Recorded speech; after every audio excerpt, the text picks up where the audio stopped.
All right, here with Hasim Rahman Jr., the guy that's been tabbed to take the place of Vidal Riley on this huge event this weekend, which features Mike Tyson and Hasim Rahman, Mike Tyson and Roy Jones Jr. Hasim, first of all, how did it come about that you'd be taking the place of Vidal? I've been training with my trainer Dewey Cooper for a few weeks now, almost a little over a month. And he just called me up one day. We were coming to the gym, and he asked me if I would mind fighting an MMA fighter that didn't have many boxing fights. And I said, yeah. And then he told me, what card it was on, and I was like, oh, of course. And then he told me, all the inside details, and I was like, oh yeah, for sure, sign me up. I'm ready. We ready for war. And when the opportunity presented itself, I could do nothing but thank God. I thank Allah for such an amazing opportunity. It's a huge blessing to be on this card. So you're the son of a former heavyweight world champion. He came a little bit after Mike Tyson, but still, you grew up in that, that whole thing. What's it like getting the opportunity to be on an event with two legends like Mike and like Roy Jones? I'm sure it's something you never thought would happen, considering how much younger you are than them. What's it like being on their card? Man, it is a dream come true. I mean, Roy Jones, arguably the best pound-for-pound boxer ever.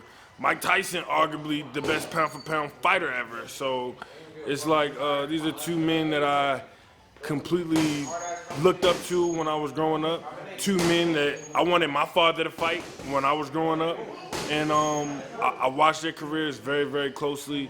So to be a part of history, to be opening up the show for them to have their farewell or start a new thing in boxing, it's an honor for me to have even been considered. It's an honor for me to have been approved. And I'm ecstatic about fighting with these guys on the same card as these legends. These guys are boxing. So when you say Roy Jones Jr., when you say Mike Tyson, you're talking legends. So to be in the same mix as them is amazing. Any truth to the rumor you wanted to fight DJ Creel in that instead? Yeah, I couldn't wait to fight DJ. He keep ducking me, man. DJ Creel been ducking me for like... I'm not ducking shit, bro. I'm ready. I'm ready to go, bro. Catch weight. No, was that the dumbest question ever? When someone asked you if you wanted to be on the Roy Jones, Mike Tyson? No, I mean, some people would not. Actually, there's other guys that turned down the opportunity before me, so it's not a dumb question. This stage is huge.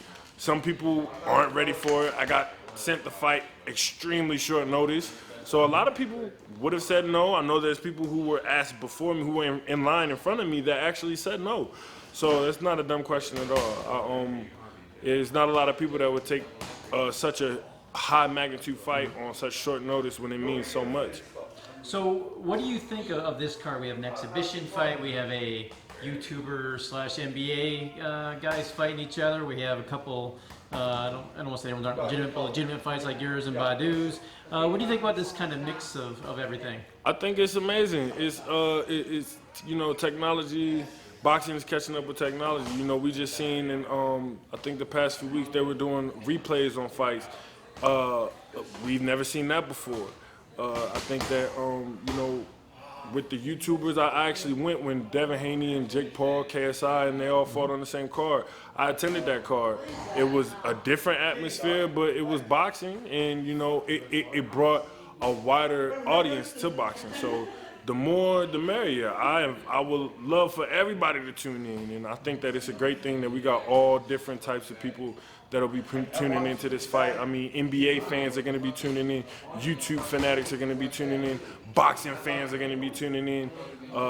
It's going to be huge. I was definitely going to tune in, so I'm glad I'm able to be a part of it now and get to sit back and watch the action. So being the son of a former world champ, you kind of had eyeballs on you since the beginning and start of your career, but this is kind of accelerating everything. You're going to have more eyeballs than you ever probably would have normally this early in your career. Do you put extra pressure on yourself going and trying to impress, especially like you said, you have different fans. You have NBA fans, you have YouTube fans, people that never might have watched boxing. Are you taking this as an opportunity for you to get a new fan base? Absolutely. I don't think my fan base is where it should be. And I think that this is an opportunity for me to show the world that I can fight and that I am of world title caliber. And you know, at the end of the day, I would love to fight for a world championship or 2 or 3 or 4. So to put my skills on display and to show the world that I can fight, I'm more than just a name. This is the perfect opportunity for me to get a catapult into my career and jumpstart the road to a title. Only fought twice, I believe, in the last 18 months or so.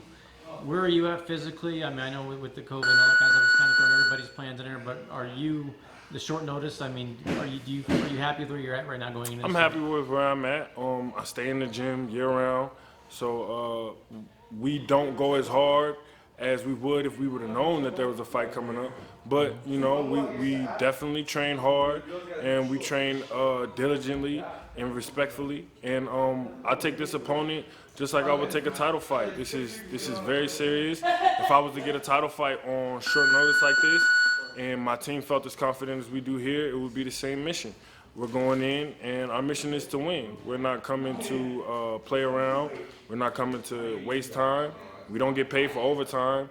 So this is blood, sweat, and tears here. This is very serious, and I would not have taken this if we weren't ready. What do you know about Rashad? MMA background, but he's also boxed as well. What are you aware of as far as his skills? Not very much.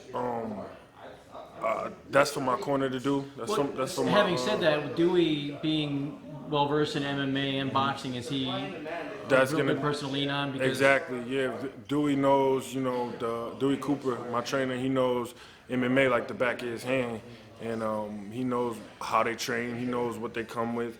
He knows how it feels to transfer from MMA into boxing or from UFC into boxing. So I just rely on them.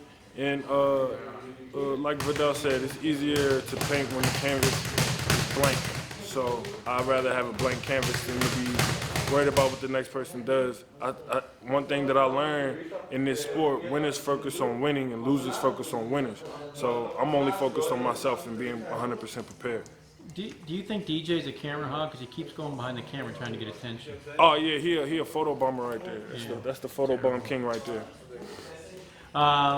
Last thing I want to ask you about, you're, how old are you? I'm 29. 29. So you've been around your dad's last fight, I think it was 2014? Yeah. You guys get in there? Me and my dad? Yeah.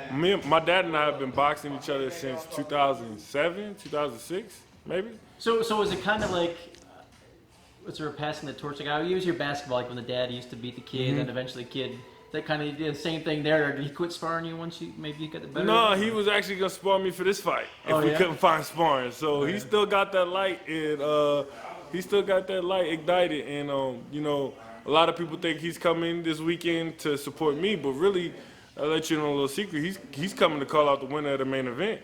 So yeah, look out for Hassan the Rock man. He's trying to get back in there. Did he whoop up on you pretty bad when you were growing up? Nope. Nope. Always hanging there, huh? Yep. Because he beat up my friend Callie Meehan, you know, not too long before the end. Oh yeah, I know. That was one of my. That's one. You know, that fight is actually. It's funny because I don't watch film of, you know, the opponents too much. I watch film of my dad because I know I can do everything he can do, and that is one of my favorite fights to watch because he punished Callie Meehan every minute of that fight. So I love to watch that fight and bring that type of energy to the ring when it's time to fight.